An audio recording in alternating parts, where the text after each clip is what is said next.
Miniaturized version of the town of Lillehammer, located near Hafjell, one of the Alpine venues.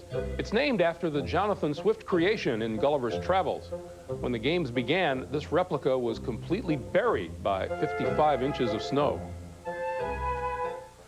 Bleak is a word that could very well describe the common border between Norway and Russia.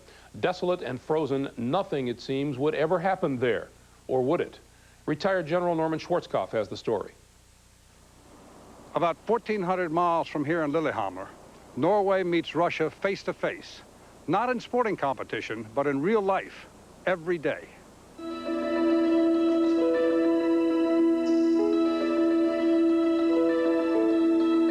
Norwegian and Russian soldiers patrolling opposite sides of the only common border between a NATO country and Russia. During the Cold War, this was the coldest example of the East-West standoff. Soldiers whose weapons are guns, skis, and endurance facing each other on a bleak 120-mile strip at the top of the world. Today, the patrols continue, just as cold, but a little less tense than in the past. In the old days, they didn't do anything. They tried to ignore each other. In the old days of the Cold War, they went into fighting positions.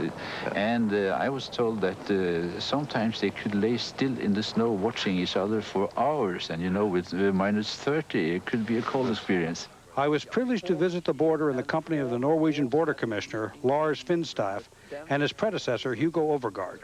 The Russian commissioner sent a deputy. How are you? Very nice to meet you. It's my pleasure. On this occasion, there was some handshaking and picture taking.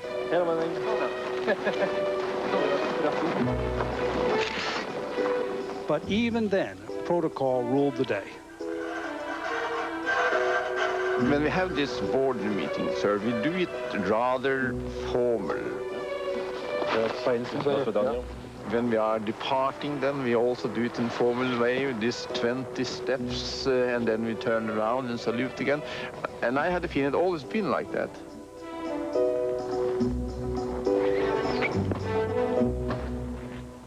So you have a very formal meeting here. And formal also at the meeting room. Protokollen, og jeg klar til å signere.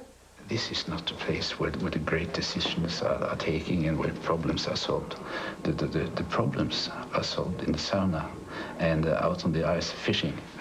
There's a fish down there someplace. You have to think like a fish here. See, that's what this is all about.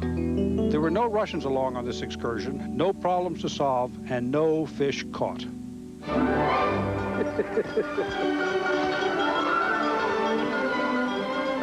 One of the recurring problems is the reindeer. Not this stout fellow who pulled me through the woods, but the 3,000 or so reindeer scattered through the border area.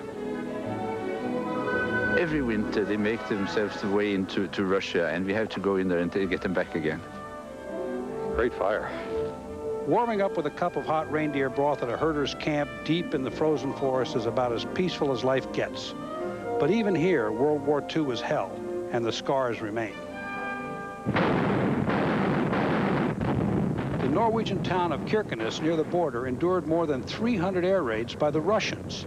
They were trying to dislodge 100,000 German troops who were occupying the area and using Kirkenes as a staging point for a planned assault on the Russian port of Murmansk. The Germans never got to Murmansk.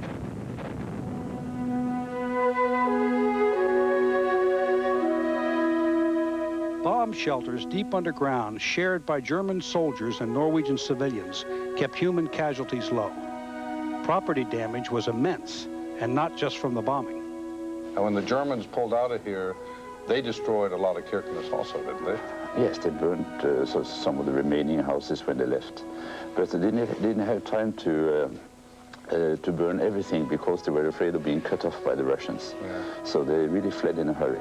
So what was finally left by the time both the Germans and the Russians got 13 houses were left in the city itself. Only 13 houses. My goodness. Now the rebuilt town has a crisp, clean, prefabricated look. Surrounding it is some of the bleakest terrain on the globe. And it's out here, up and down the border, where Norway and Russia watch each other from observation posts. There's not much to see except some traffic in the Barents Sea. Some 60 miles away is Murmansk, home port for Russia's nuclear submarine fleet, the largest in the world. I didn't get to Murmansk, but I did get to Nikkel, a small Russian city just over the border, most notable for a smelting factory that fills the sky with sulfur dioxide. How do you compare the pollution here, for instance, to the pollution in Kirkenes or Norway as a whole? You know that there's a similar factory in Kirkenes, and the factory in Kirkenes pollutes as much in 1 year as this factory in 5 hours. You're kidding. Oh, that's right. That's something. Well, that's your airplane, huh? I did find one treasure in Nikkel, my friend Basha. He's 5 years old, and he builds model airplanes, not the kind that laid waste to Kirkenes. Hopefully, he'll never have to fly in anger. Good. Right? Thumbs up. There you go. Okay, great. I left the border area impressed with the intelligence and discipline of the Norwegian soldiers I met. They were excellent hosts, and the Russians were cordial, if not warm. Suspicious maybe, but never aggressive. There has never been a border incident here, where east meets west in the frozen north. Peace at the top of the world.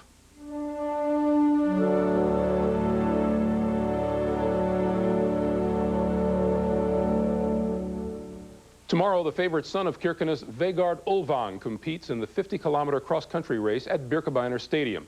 Olvang has dedicated all of his races to his missing brother, who disappeared last year in the mountains near the Russian-Norwegian border. Coming up next, the women's slalom, the last women's alpine event of these games. Tim Ryan and Kristen Cooper have the call from the mountain at Hafjell.